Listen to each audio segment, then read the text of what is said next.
This is Wrestling Nostalgia with Dave Dynasty. Greetings and welcome to Wrestling Nostalgia. I am your host, Dave Dynasty.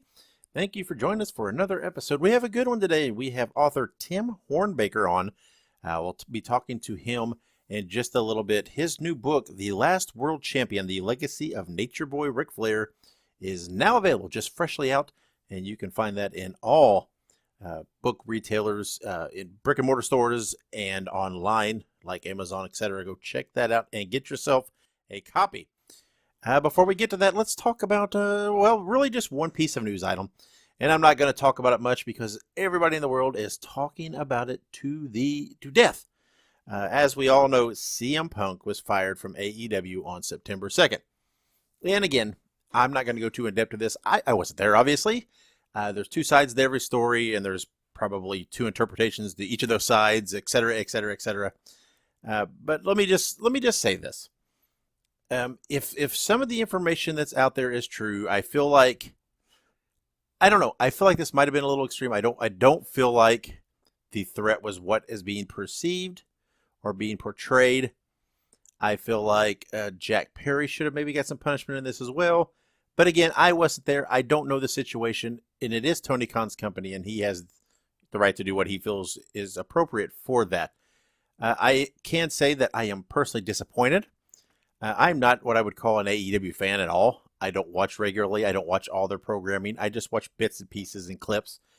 But I was definitely had an interest in CM Punk being back in wrestling, and I believe CM Punk being back in wrestling is a good thing. There's obviously a lot of speculation that Punk in the future, within the next several months or so, will be back in WWE. I don't know, right? I just don't know. And there's so much going on in WWE with their buyout and their merger into the new company with UFC, et cetera, et cetera. Who knows what's going to happen? But I think it's just a disappointing end to this run in AEW for Punk, because I think it really could have been great. I think it really could have been good. I think there's a lot more they could have done creatively that would have been pretty cool. But you know what? It is what it is. It's a business. It's wrestling. Wrestling's wacky and things happen, and this is where it's at. I think, hey, everybody's going to march on. Everybody's going to live. Everybody's going to move on with their lives. And it's definitely not the end of the world, but it is, at least from my perspective, a little disappointing. But I'm not losing any sleep over it. So there you have it. That's my two bits. For whatever it's worth, I know, again, the whole world's talking this thing to death. I'm not going to spend a lot of time on it. Like I said, I'm not losing sleep over it. But, and I'm not what I would say, again, I'm not an AEW fan, so it's not that it impacts me that greatly. I am a CM Punk fan. I will say that. I do enjoy his work. But, went years without seeing anything new, so if go a little bit longer, or if that's it for him, whatever. It's cool. I'm good. So, that's it. That's my bit on that. So let's move on and take a quick break. And then, like I said, when we come back, we'll have that interview with author Tim Hornbaker. So hang in there. If you like horror movies, be sure to check out Dave Dynasty and Ike Isaacs on the Listen to Their Screams Horror Podcast.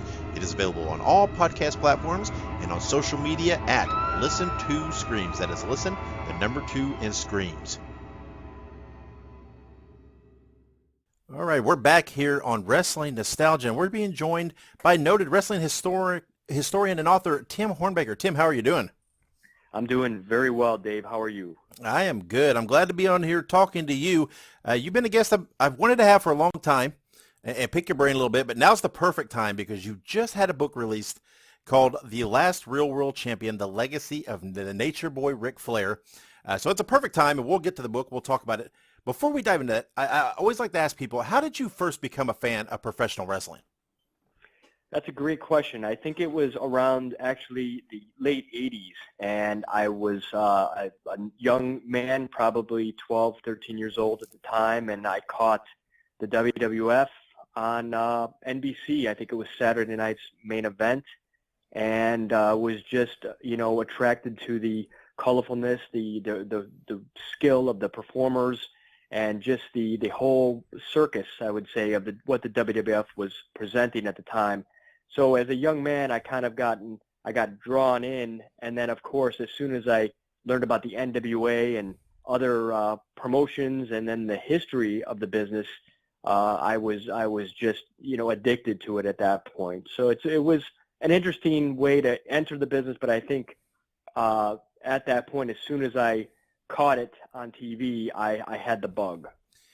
Yeah, the 80s were they were a great time to get interested. And I know everybody talks about the WWE boom, but there was so much wrestling on TV at that time, between World Class and the NWA and of course WWF. And I mean there was so much. And then as it went into the 90s, when ECW came, and there was just so much stuff out there to watch, such a variety. It was it was a good time to become a fan and really absorb yourself with that stuff.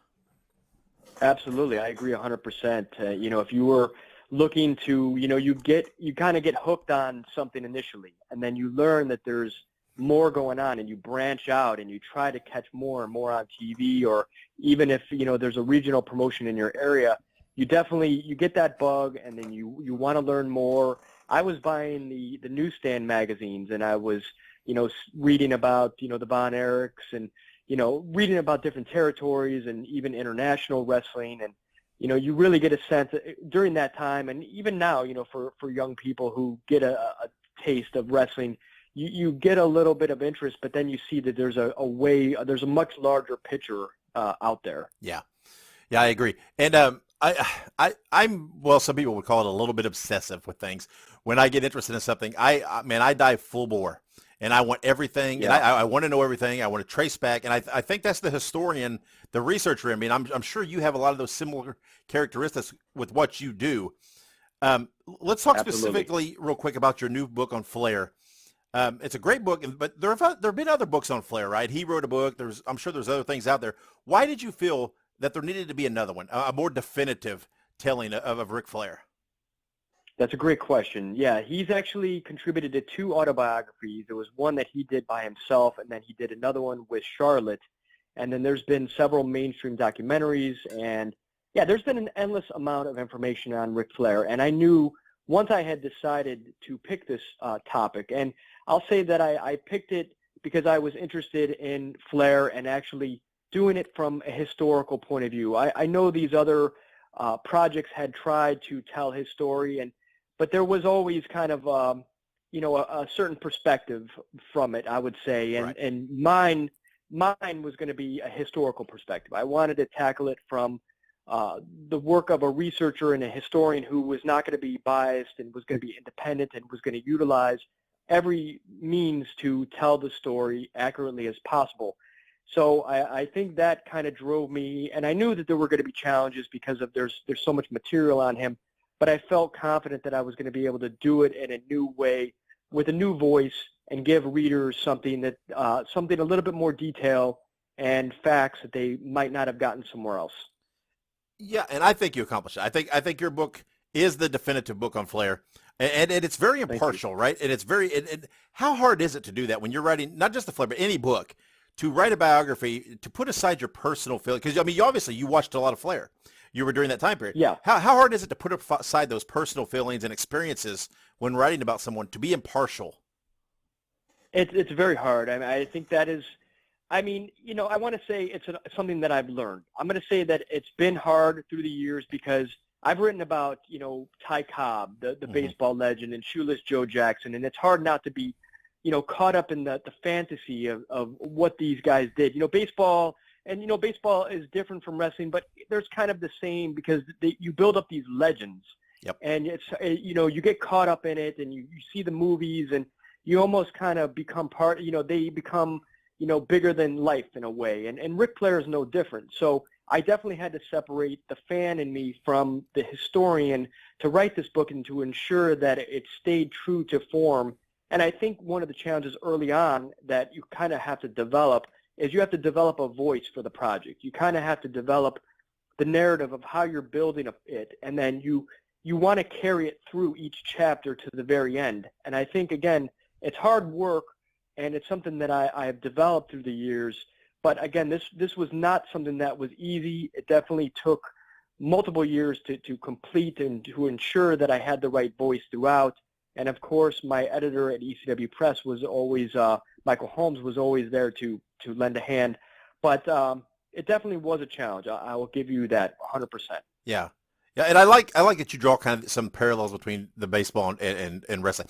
I understand there's two different things, but I'm a huge baseball fan as well, and I think part of my mutual love is just that history and the folk tales and how certain things have grown into these these pop culture myths, and both of them, Definitely.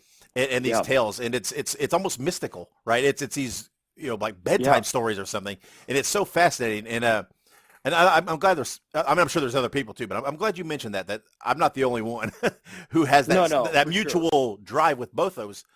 And like I said, the book's fantastic, and I don't want Thank you to give everything away because I want people to go out and buy this book and experience it for themselves. But can you give us just a little bit of taste? What is something you discovered in your research that surprised you? And again, I don't want you to give away anything major or any that would dissuade someone from buying the book. But can you give it just maybe a little snippet, a little taste? Yeah, for sure. I mean, there are different aspects, I'll say, throughout Flair's life that kind of, in the very beginning when I started doing this project, that kind of had me scratching my head. And as I went into the research process itself, that I focused and honed in on, especially everything revolving around his professional debut. And for as long as I remember, probably going back to reading the After mags in the 80s, there's always been a set date that there's always been for Flair's pro debut, and it's continued. It was repeated in Flair's autobiography, and for me, it was a challenge to confirm that because I wanted to ensure this book's accuracy, and I wasn't just going to rely on what's been said. So I wanted to go as far as I could to confirm that, and I'm going to tell you, Dave, that I went as far as I could. I mean, I dug in old newspapers. I contacted people. I really, I did as much as I possibly could to try to narrow down and confirm the date that was December 10th, 1972. But I'll leave kind of this open-ended and say that as readers will find out that everything is not what it seems, and in some things in history are lost to time. I'll just put it that way. Yeah. So I went as far as I could to confirm that specific thing, and readers will just have to read and find out the rest. Yeah, I mean that's one of the hurdles when you look at things, from the whatever the 60s, 70s, 50s, wherever it is. Back that guys would work little shows under different names just to get experience and stuff, and these things they're not documented, right? There's not a whole lot Definitely. out there, so it's hard Yep. to pinpoint some of this down. I mean, who knows? Sometimes a debut date is sometimes just the debut of a character per se, when that guy actually Yep. worked many shows before kind of honing the craft. And Flair's I think there's a lot to Flair like that, right? It's a man of he's got all these stories and these almost folk tales like we talked about, and Yep. but he's a man who personally he rarely separates the man from the performer. That's what he grew into. And through your research, did this hold true? Did you find that many of Flair's faults and different things in his career, it kind of stems from him not being able to turn that character off and to be living Ric Flair? Yes, absolutely. I think he did live the Nature Boy Ric Flair, as you said. He lived the gimmick, as everyone has always referenced. He wanted to be, live that rock and roll lifestyle, traveling the globe, wearing the finest suits, the Rolexes, the alligator shoes. He did it all. And no one in professional wrestling did it better or to the extent that he did it. And when he was closing down the bars at night, and then he would go on WTBS in the morning and brag about it. I mean, he really wasn't really telling a story. He was admitting to what he was doing. And that was part of his lifestyle. That was part of what Ric Flair did. So, and yeah, if you want to take it a step further and examine some of the difficulties he had in his personal life, he's had multiple divorces. He's had financial problems.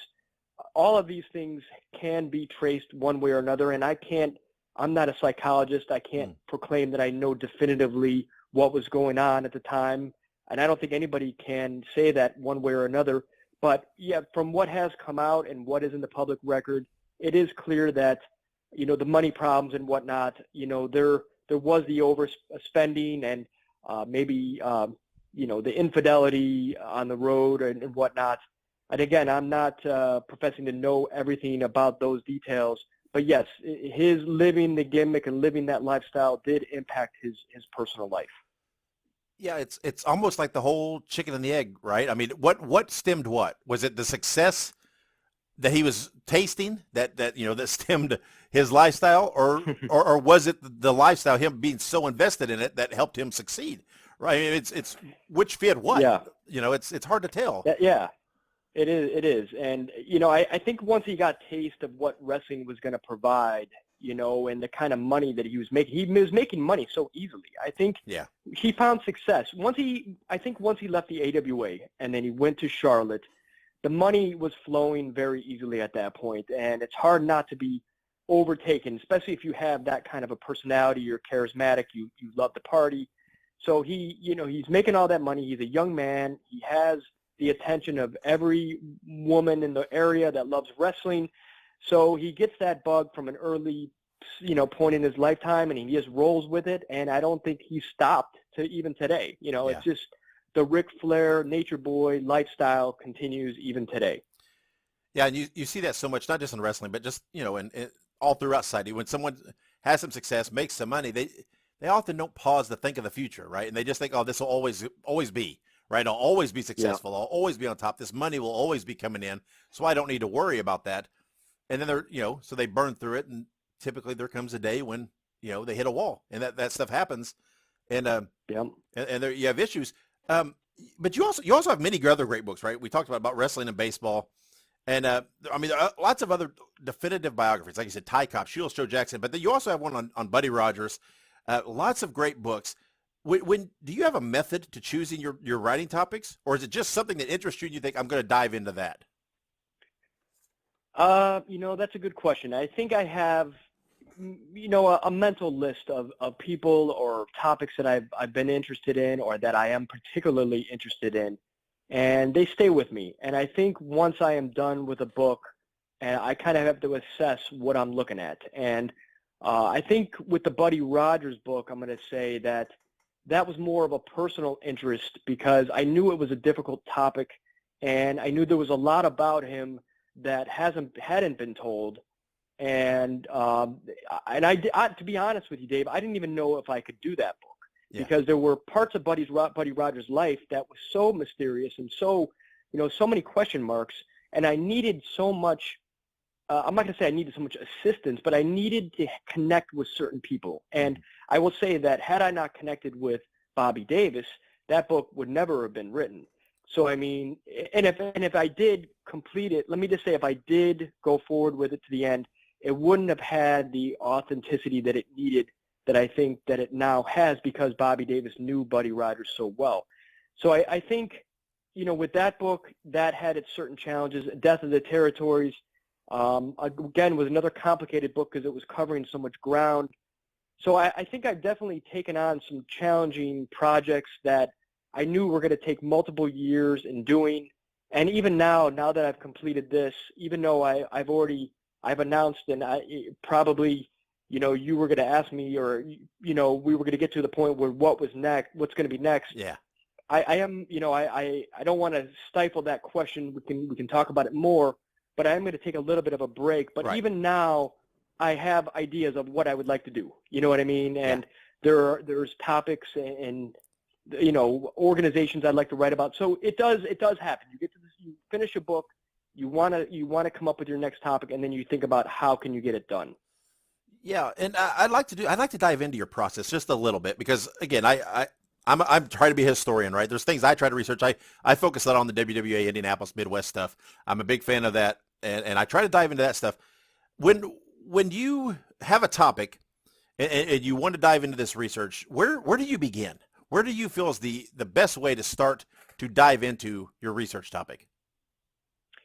Okay, well, let's go into this because I'm interested in talking about this with you. And let me just say, Dave, I have a lot of respect for you and the work you do. Oh, well, thank you. To start off, the first thing I actually do when I come up with a title or I come up with an idea, I actually take a single notebook, and on each page of the notebook, I have a heading, and I say, vital statistics, and that will include like birthdays and where they lived and family members, and then the next page I'll have parents, and then the next page I'll have and then I'll get to like a page that has pro debut on it, or I'll have important dates to remember. Like, it's literally each page in this notebook will have a specific event or something that I want to hone in on. And I'll literally go through this one notebook and I will fill it up with information on each particular topic that I am striving to research. So, and then, if you talk about the background of an individual, you want to get into the genealogy. So I'll do that. I'll spend time on that. And then the pro debut, like we talked about, or I'll talk about that, or I'll find an article on Buddy Rogers that mentioned that he broke his arm in so-and-so town, or he wrestled in Mexico. So there you go. Did he wrestle in Mexico or didn't he? So I literally researched it, tried to figure out if he wrestled in Mexico, and it turned out that I can never prove that he did. So that was something that was, crossed off my list of things to talk about in the book itself. So the research process literally is going through individual items one at a time to see if I could verify it, and then building upon it and taking it as far as I could go in terms of research. Yeah. So what do you do then? Like if you're digging into something, like, and you mentioned this earlier, right? There's some things that are just lost to time.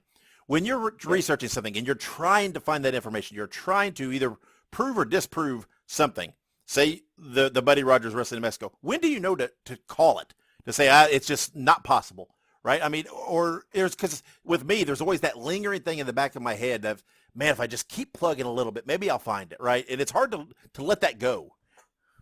Yeah, and you know what? You say that now, and I guess it's spurring something in me and saying, okay, maybe I wasn't able to find it, but maybe, yes, you're right. Maybe that is true, that there is still a possibility that he could have wrestled in Mexico. So let me phrase it this way.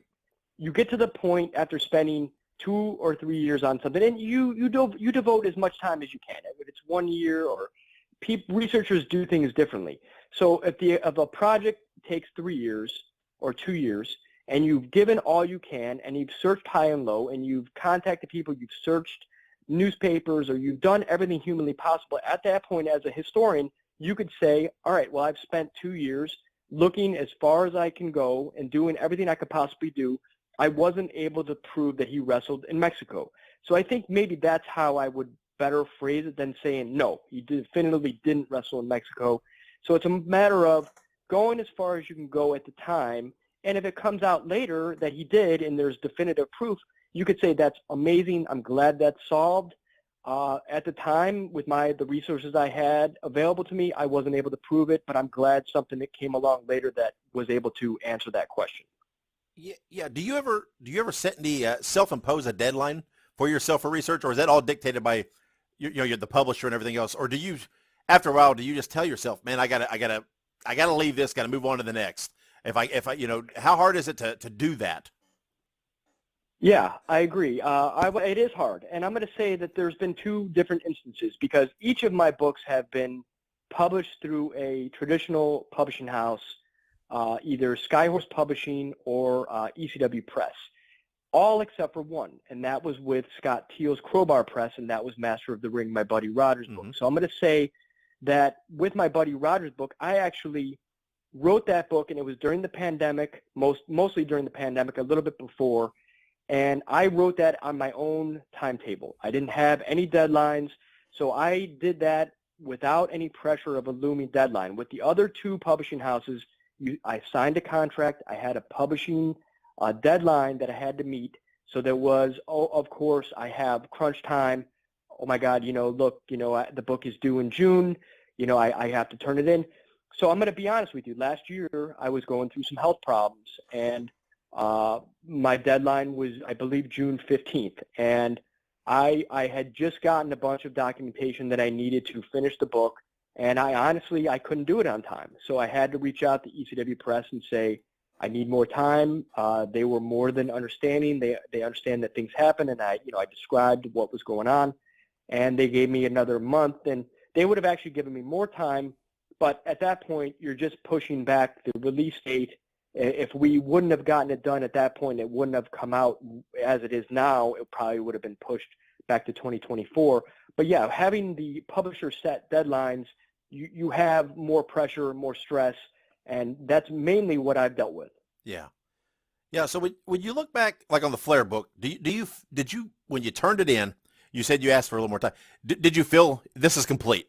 Did you find pretty much all that you wanted, or did you feel like you had to make any consolations? Or I mean, how comfortable were you with what you handed in? I think I'm just going to say I think I had given it everything I possibly could. I think that I really worked hard on it. I know I've given it my all, and even till now, maybe there are some things if I really examine it that I would do differently. But I'm very proud of this book. I feel like it's the culmination of all of my years building up and to this moment. And Dave, if you look back at my NWA book, I'm going to be the first one to say that the narrative, the chronological story, the things that would have made that book top tier are just not there. I think the information is there. I think it's a book that I'm extremely proud of. It was my first book. But had I done it chronologically with a narrative, with endnotes, I think the book would have been my greatest triumph because it was just so much there, so much information, so many different characters. I even thought about trying to, rework that book to include these different aspects. So now here we are all these years later, Ric Flair. I'm able to encompass a chronological order here with the storytelling, a stronger narrative, telling the story actually better, that it flows better, and complete with the endnotes that the publisher was so great to include. So I think even though, there are probably things that I'm going to look back and say, oh, I wish I did this different, or I could have been stronger in this area, or I could have added more detail. I'm very proud of what I've been able to accomplish at this point, and it's just been a lot of years of trial and error. I'll definitely admit that. Yeah, and you should be, Brad. It's a great book, and I feel. I'm not in your shoes. I don't have that experience, but I feel like there's always going to be that, right? When you turn in a book, there's always going to be something where you're like, you can't find everything, right? You can't 100% find every detail you would like to have. So there's always going to be some, some give and take, something you have to kind of give up on. I mean, I just don't see that there would ever be, it'd be hard to have a, definitive 100% factual complete book. Yeah, it'd be impossible. Yeah, Yeah. I mean, I think every writer is going to have that where you try your best, and I think there has to be a moment where you, at the end of the day, at the end of 2 years or 1 year or 3 years, whatever you put into a project, I think you have to admit to yourself that you've done as much as you can to that point, and then it is what it is. I mean, I can look back on even the Ric Flair book and say, man, this is bothering me. But I really feel in my heart right now that I did everything I could to tell a good, authentic, true story that I hope fans will enjoy. And I can't really give any more at this stage of my life. It just, you draw a line and you just say you can't do any more. Yeah, yeah. And like you said, you've done all the research into the NWA and now the Flair. Flair as a performer, do you feel that he was the perfect bridge between the old school approach and the old school territory mindset of the NWA and then the expansion and the boom, whereas it transitioned? I mean, to me, he was one of the perfect guys to bridge that gap and to kind of cross over from one to the other. Yeah, that's a perfect perspective because I think that's a great way to look at it because as a wrestler, as a performer, as a guy who was the total package in a lot of ways. He wasn't just the product of the steroid era. He was a guy who fit the mold of the territories and then kind of bridged it through the cable TV boom and then onto the Monday Night Wars. So yeah, he definitely was the guy, the epitome of a wrestler who can go in the ring and go 60 minutes and then give a good interview. And he represented wrestling well for those aspects. The charisma, the personality, and then the ability to give a good match. So I definitely agree with you. He was a good guy to kind of bridge that gap between the territories and the cable TV era. Yeah, yeah. I was always a Flair fan. I always leaned towards the heels when I watched wrestling, but I always liked Flair. Right? He's one of those guys you watch, you're like, man, that's what a wrestler is. That's fun.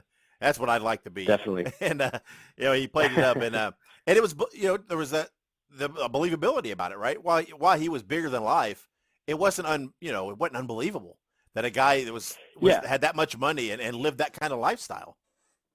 Well, definitely. And then, just as a comparison, I mean, if you look at what the WWF was doing at the time, with Hulk Hogan, I mean, Hulk Hogan was a Superman type character. I mean, He wasn't, take your vitamins and, say your prayers. And And that was wonderful. That appealed to a segment of the audience. But once you really get down to the bare bones of professional wrestling, Flair was more of the epitome of what a professional wrestler was. He could go in there and brawl with Terry Funk and, do these different angles and then give a wild promo and talk about, what he's doing in Space Mountain. And he would make you laugh, and then he would get in the ring, and then with the blood and the violence, it would be, he had an ability to do the gamut of what professional wrestling needed. And even up through the WCW era, when they let him do what he was good at doing and they weren't really stifling him, Flair was still just being Flair, and he was delivering ratings, and he was still a very, he would enter the arena to 1 million woos, and he was still very popular. So he just had it, and again, I'm going to say it, to this day, he still has it. Yeah, I agree. He's definitely one of those guys, could work with anyone, make anybody look good, could play, do the babyface, do the heel, he work whatever needed to be done, right? Whatever type of match you needed, whatever type of promo you needed, he could do it. And that, for a traveling world champion, which when he began, and up to what, the TV champion on the boom of the cable, it's all perfect, right? It fits perfect. That's what you need, is a versatile guy who can fill whatever is needed to fill. Absolutely. And I think that's why they ran with him for so long, because not only was he able to do it, like you said, he could travel the globe. He had the conditioning, So let's talk, let's say he had the ability to meet anyone, wrestlers of any different kind of style or ability, but then he was able to do it night after night after night. And even on days that he had scheduled off, if they called him and said, hey, we need you in Kansas City on this date, and he was supposed to be home with his family in Charlotte, well, Flair was a machine. He could do it. He could make that date. He could appear in Tokyo. He could bounce back and forth and wrestle, many different opponents, and still always deliver a good match, and also deliver at the box office. Yeah, it's a marvel, all the stories you hear of him at the late nights and the drinking late and being up and partying, but he was the first guy there at 6 a.m. ready to catch a flight, full of energy and totally in character, ready to roll, and it's just remarkable. I mean, it is like the man was perfectly built for that business. It is for whatever reason.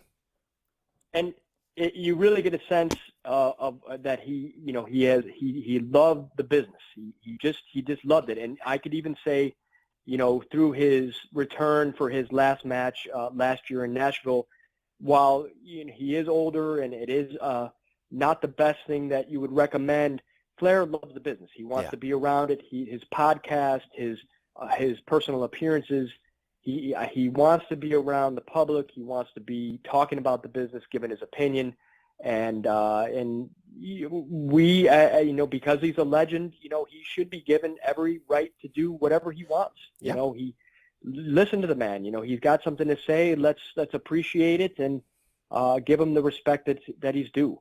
Yeah, absolutely. There's so many guys who broke their back to build this business and to get it where it's at, but Flair's that one of those handful that has crossed over into pop culture. He's virtually everybody knows who Ric Flair is, right? And they know the woo, and they know the styling and profiling.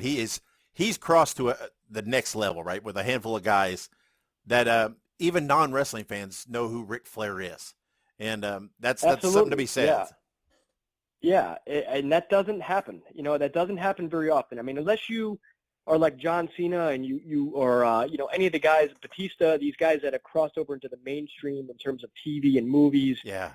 For Flair, he didn't do it that way. Nope. It literally was because of his wrestling and his personality and just all of the different facets of his his charisma.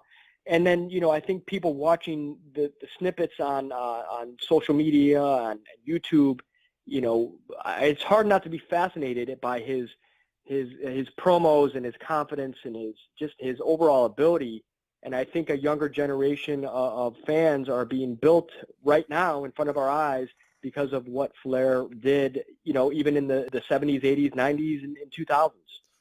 Yeah, his name is always sold, right? I know now. I don't even know what all he's doing.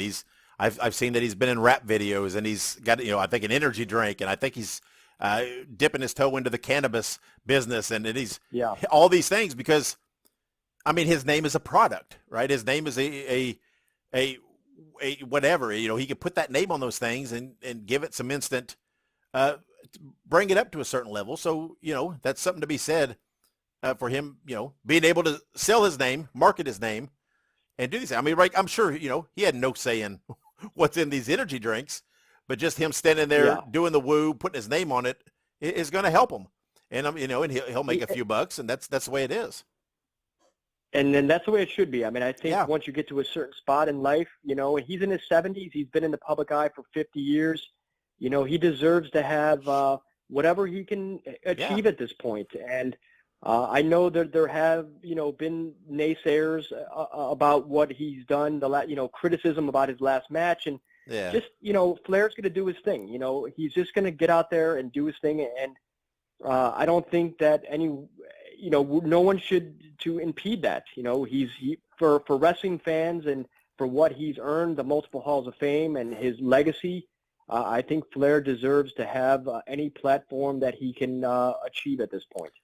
Yeah, I agree. There's so many people are just so overly critical. I mean, these are essentially his retirement years. He can go out there and do whatever project he wants, have fun, enjoy life, and he has worked himself to a point where he's in a position that he can use his name to make some money and have some fun. Why shouldn't he? Right? He's now enjoying the fruits of all those years on the road and everything he did, and that's fine. Why is that? They're so overly critical about this stuff, and I marvel at that because, you know, back in the day, guys were wrestling up into their 50s and whatever else, and it wasn't an uncommon thing like it is now. Yep. And but yeah, I mean, you know, like I said, Flair's one of a kind. I don't think there'll ever be another guy like him. I just don't, you know, the business won't allow it. It's a different business now. So there can't be another career and another guy like Ric Flair. And no matter how big somebody gets, it can't be the same. Yeah, exactly. It's going to be different. And I mean, that's why, you know, I kind of, you know, the title of the book, The Last Real World Champion, I say that because, you know, there's never going to be a guy that does, you know, travels the globe, and there's never going to be a territorial system again. And Flair literally was the last man to take that seriously and to be recognized in all these different regions. And while champions now, you know, WWE, AEW, you know, they might travel the globe, but they're performing on specific dates that are set well in advance, and there's really no deviation of it. There's no traveling to the extent that they used to.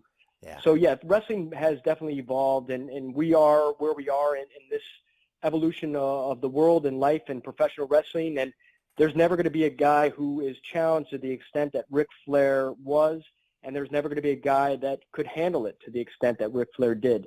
So, yeah, he is the last man that will ever have done that. Yeah, absolutely. Like you said earlier, you said you're taking a break from writing, and I completely understand. You said you've had some health concerns, and I understand. You know, you've invested so much time into these books, one right after another. You got to take a break, right? You got to pause. You got to breathe. You got to. There's other facets of your life, right? Tim Hornbaker's not just a writer. I mean, I'm sure you have a family and all these other things. And but you know, like you said, it is refreshing to know that you're not tabling it completely, right? That you do have projects in mind for the future, and hopefully you'll be back writing because you do great work. And I mean, you know, I'm not speaking for you, Tim, but I venture to guess that even as you step back, there'll still be a touch of research that you'll do here and there, right? I mean, I don't think you can completely give up that bug of that curiosity. No, you're right. You're right. 100%. There's no way I'm going to be completely removed from what I've given so much to and just the love I have for researching wrestling and trying to tell stories that have never been told. And, you know, I have a one really good idea. I'm going to say I have two really good ideas for a book, for books. And I am itching to, I'm not going to say right now, but at some point start kind of putting more feelers out there to see how those two would evolve and see which one would be a better fit for me. But yeah, as I said, you know, for right now, I don't want to make any big statements. I kind of just need to take some time to recover and spend some time with the family. And I think at some point, you know, I will do a small amount of research here and there. I'm going to be available on social media. Hopefully me and you will still be corresponding and, you know, so there's always going to be projects and stuff that I could help out with. And I definitely want to make myself available to those to that extent. But yeah, in terms of spending 24 hours a day working on a one set project, that's definitely something down the line. Yeah, of course. I mean, right, and you deserve that, right? That's part of it. No one wants, because if you keep at it, you're going to burn out, and that's going to affect the work that you're putting out there. So it's you've got to give space to breathe. There's got to be work-life balance, and you mentioned social media, and I highly urge people to follow you on social media. I know you've been here lately sharing lots of your research and things you've come across for the Flair book, and they're fascinating things to see. And so how can people, what's the best way and best avenues and platforms for them to follow you on social media and see some of this stuff? Absolutely. I think my main go-to right now has been Twitter. I started on Instagram, but I haven't really posted much. But my Twitter is twitter.com/Tim Hornbaker. I also have an old website that I haven't updated in a long time, but you can still find my contact information. It's legacyofwrestling.com. So you could either even go on Google and type in contact Tim Hornbaker, and my email address will pop right up there.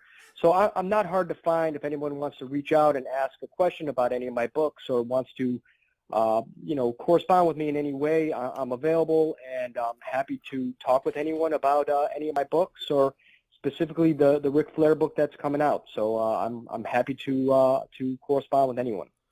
Yeah, and I'll put a link in the show notes here to your Twitter, because like I said, you're sharing lots of cool documents, lots of things you've come across and your research. And you point out, and it's very important to point out, you're just putting these out there for the sake of information, right? You're not trying to put a spin on it, or not trying to say, oh, yes, look at what Flair did, or that's not the point. It's documentation, it's research, it's fascinating stuff, and hopefully people aren't going to be overly critical and just take it for what it is, and a slice of history. And that's I appreciate you bringing that up, because that's one of the things that I definitely want to point out, that this book never was going to be a sensationalistic expose on Flair's life. If you're familiar with my work, I only focus on the history and the facts and the truth. I'm never out there to put anything to make anybody look bad, or to, the facts are what they are. And the documents that I'm sharing on social media are all just to represent the facts and represent the book itself, and kind of just show and shine a light on some of the information that I utilized in producing this book. So I'm glad you pointed that out, Dave. Thank you very much. Yeah, like I said, I'm fascinated. Whenever I see things like that, it's fascinating to me, right? It's just so great to see that stuff. And again, the book is called The Last World Champion: The Legacy of Nature Boy Ric Flair. It is out now, just came out, I believe today, as the day we're recording this. So it is fresh. It's available at all book retailers, online, and everything else, in brick and mortar. So go out there and get yourself a copy. I highly recommend it. Tim, again, thanks for coming on. You're a guy, like I said, that I've wanted to talk to for a long time, over a myriad of things, but this is the perfect time with this book coming out. And like I said, I was always a fan of Flair, excuse me. And this book is wonderful. It's fascinating, and I'm glad you came on to talk about it and talk about your process a little bit too, because I'm always fascinated by that as I do my own research. Thank you, Dave. I really appreciate it. Anytime you want to talk, I'm available, and I really appreciate you taking the time to talk with me today. Thank you very much. Absolutely. So, again, go get that book, everybody, and we're going to take a quick break, and we'll be back here on Wrestling Nostalgia, so hang in there. Ladies and gentlemen, Wrestling Fans International Association is back. That's right, the premier fan club association of the 1970s and 1980s has been revived and is back in business. Join today. It's free at thewfia.org. That's thewfia.org. You can also join us on Facebook at facebook.com/groups/WFIA 1969. All right, and there you have it. Thank you to Tim Hornbaker for coming on the show and speaking with me. It was definitely an honor and a pleasure. Once again, go out and get all of Tim's books, including the new one that he has released on Ric Flair. You will not be disappointed. His writing and research are second to none. They are they're just top-notch books, period. Not even if you break it down into wrestling books. They are just wonderfully, wonderfully crafted books. So go check those out. Thank you for listening to us. And whatever podcast platform you are listening, make sure you subscribe to us. And if possible on that platform, give us a rating and review. Those ratings, those reviews help us with those algorithms so that when people are listening to other wrestling podcasts, we come up in that suggested listen category. So it helps us out if you would take a moment and do that. While you're out there, also follow us on social media. You can look up Wrestling Nostalgia on all kinds of platforms. We're on Facebook, Instagram, and Threads. Again, that is Wrestling Nostalgia, RASSLE Nostalgia. And then you can follow me personally on Twitter at The Dave Dynasty. So go check those things out. I'm putting lots of cool posts about history, lots of pictures, clips, other things that we don't necessarily talk about here on the shows. So go follow us on those platforms. I'm sure you will find something enjoyable that I post. If you would like to support us, the best way to do that is to go buy a shirt. We have all kinds of cool designs. Guarantee you there's one there that you're going to like. Go to PROWRESTLINGTEES.com/The Dave Dynasty and order your shirt today. Remember, guys, as you're out there, we talk about there's all this turmoil and how wacky wrestling is and everything that's going on. Just remember, hey, it's cool to follow along and enjoy the news and the drama a little bit, right? But when push comes to shove, daily, day to day, just remember to support what you like. Don't bother to cut down and bash what you don't. That's what I try to do on here, right? I'm a big fan of Tim Hornbaker and his work and his book, so that's why I like to have him on and chat with him, right? So do that, right? Support the things you like. Just the things you don't that are other people are fans of, just let it roll off and let it slide on by. Thank you again for listening. We'll be back in 2 weeks with another new episode. But until then, wherever you go and whatever you do, be good, be safe, and keep on growing.